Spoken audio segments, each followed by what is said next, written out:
નમસ્કાર વિદ્યાર્થી મિત્રો,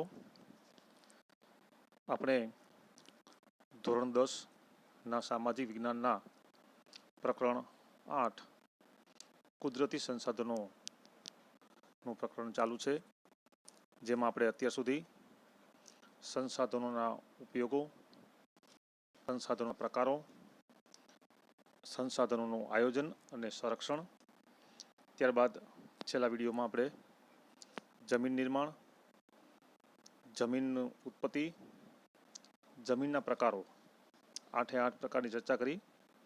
ફરી પાછી એક વખત એની ચર્ચા કરી લઈએ. જમીનના મુખ્ય 8 પ્રકારો છે મિત્રો, જેમાં પેલી કાંપની જમીન, રાતી અથવા લાલ જમીન, કાળી જમીન, લેટેરાઇટ જમીન,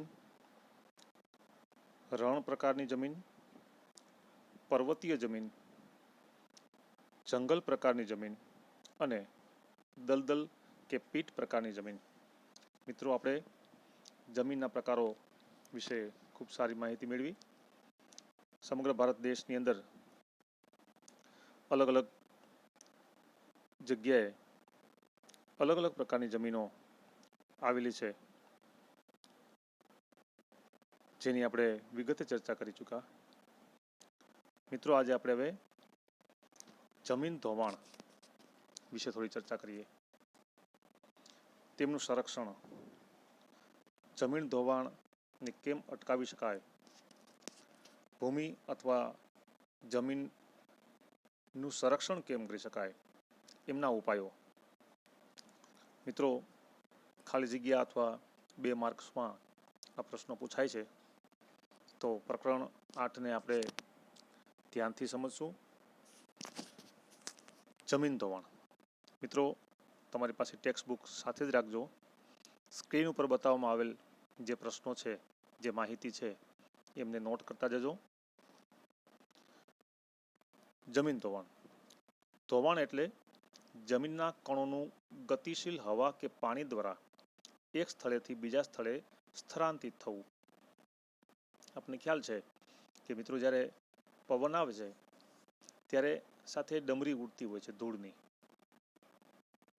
એ જમીનનું ધોવાણ કહી શકાય એમને. ત્યારબાદ વરસાદ પડે છે તો વરસાદની સાથે નાના નાના કણો, જમીનના કણો સ્થળાંતરિત થાય છે એક સ્થળથી બીજી જગ્યાએ, તો આને જમીન ધોવાણ કહી શકાય. અન્ય રીતે કહીએ તો ઉપલા જમીન કણોનું ઝડપથી કુદરતી બળો દ્વારા અન્યત્ર સ્થળાંતર થવું.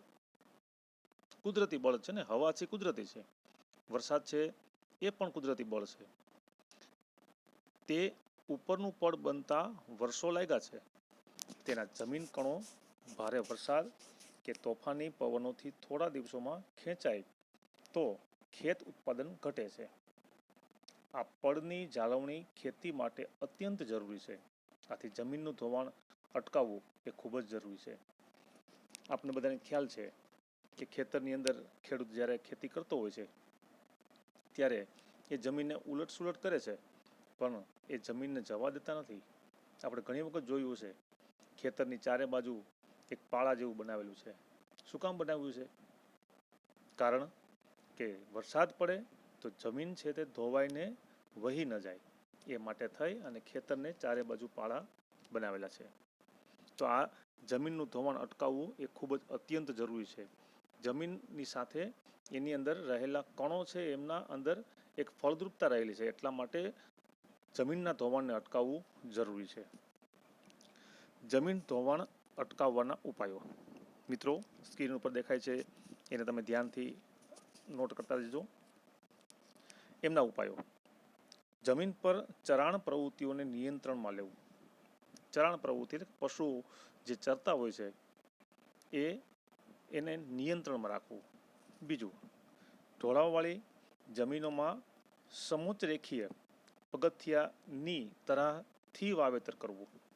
આપણે મિત્રો ઘણી વખત જોયું છે, કેમ કે આપણે તો વિસ્તારની અંદર એવા પ્રકારના પગથિયાવાળી ખેતી થતી નથી, પરંતુ તમે આસામની અંદર જાઓ તો ત્યાં ચાના બગીચા છે, એ ડુંગર ઉપર આમ સ્ટેપ બાય સ્ટેપ પગથિયા જેવું તમને જોવા મળે છે.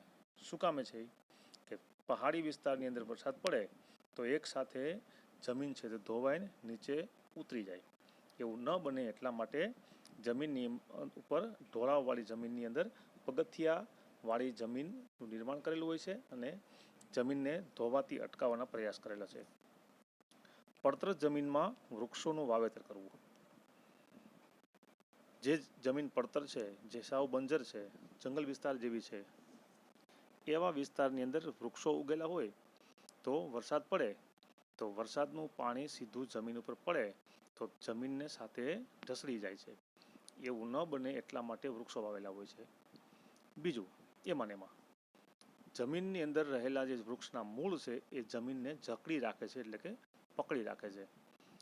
વધુ વરસાદ પડે તો જમીન ધોવાય નહીં અને જમીન ખસી અને બીજી જગ્યાએ ન જાય.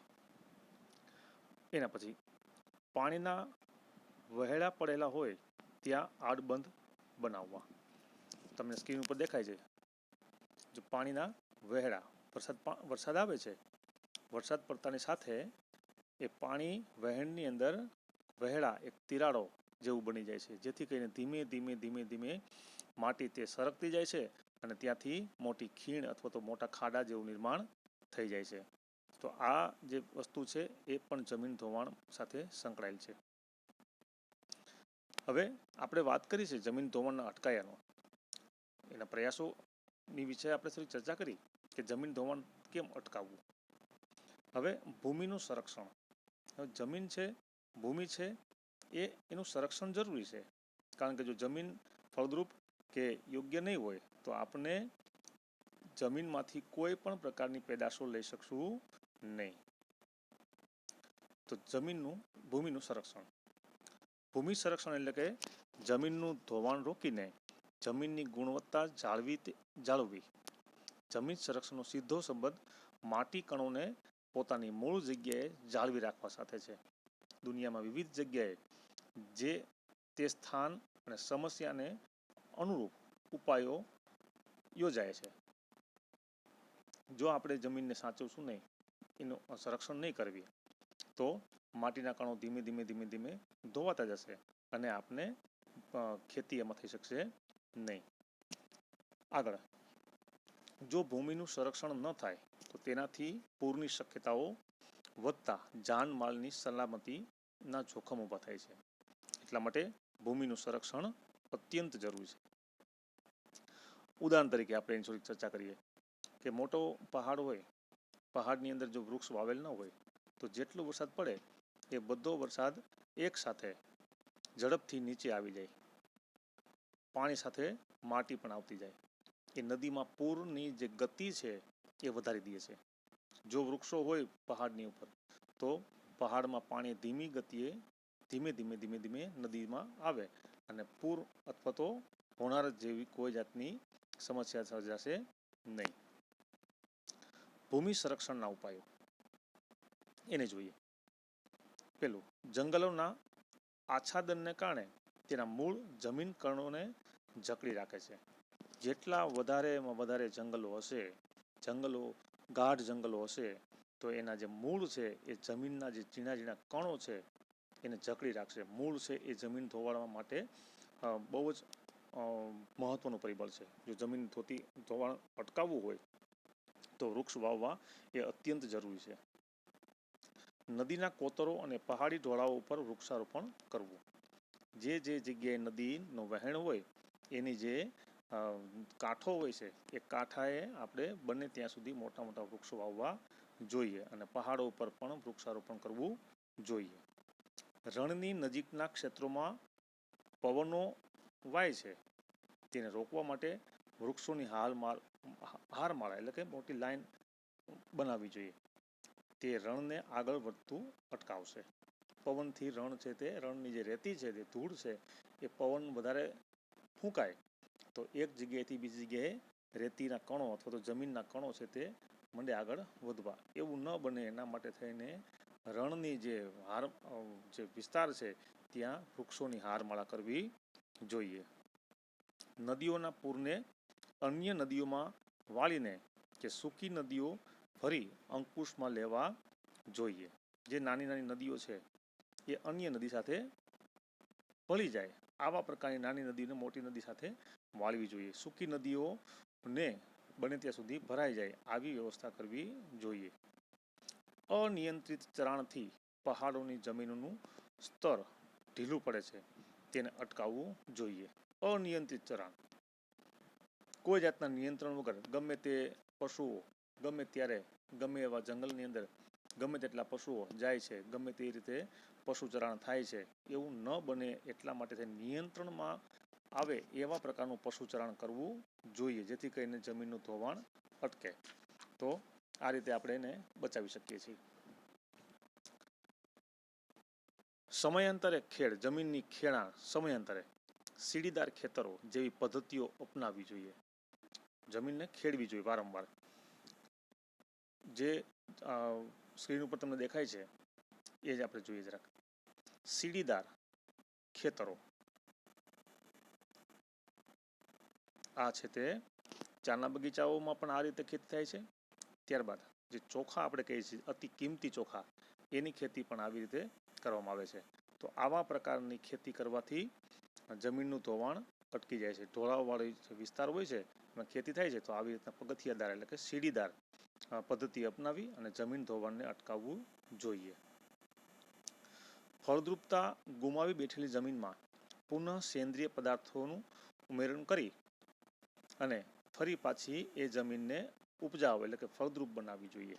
જે જમીન બંજર છે, જેની અંદર કોઈ પણ વસ્તુ ઉગતી નથી, જેમાં ખેતી થઈ શકતી નથી, એવી જમીનની અંદર જરૂર જણાય તો એ જમીનની અંદર સેન્દ્રિય પદાર્થો ઉમેરણ કરી અને એ જમીનને આપણે ફરી પાછી ફળદ્રુપ બનાવવાના પ્રયાસો કરવા જોઈએ, જેથી કરીને એ જમીન આપણને કામ લાગે છે અને જમીન ધોવાતી અટકશે. તો આપણે ઘણા બધા પ્રયાસો કરી શકીએ છીએ. ઉપરોક્ત ઉપાયો કરવાથી જમીનનું સંરક્ષણ કરી શકાય છે. જમીનનું સંરક્ષણ આજની તાતી જરૂરિયાત છે, એટલે કે ખાસ જરૂરિયાત છે. જો જમીનને આપણે નહીં અટકાવીએ, જો જે ધોવાઈ જાય છે એ નહીં અટકાવીએ તો ભારતમાં એક સમય એવો આવશે કે આપણે સારી અને ફળદ્રુપ જમીન ક્યાંય જોવા મળશે નહીં. મિત્રો, આજે આપણે આ પ્રકરણ 8ને અહીંયા આપણે પૂર્ણ જાહેર કરીએ છીએ અને આપણે સ્ક્રીન ઉપર જે દેખાય છે એને જરાક આપણે જોઈ લઈએ. તો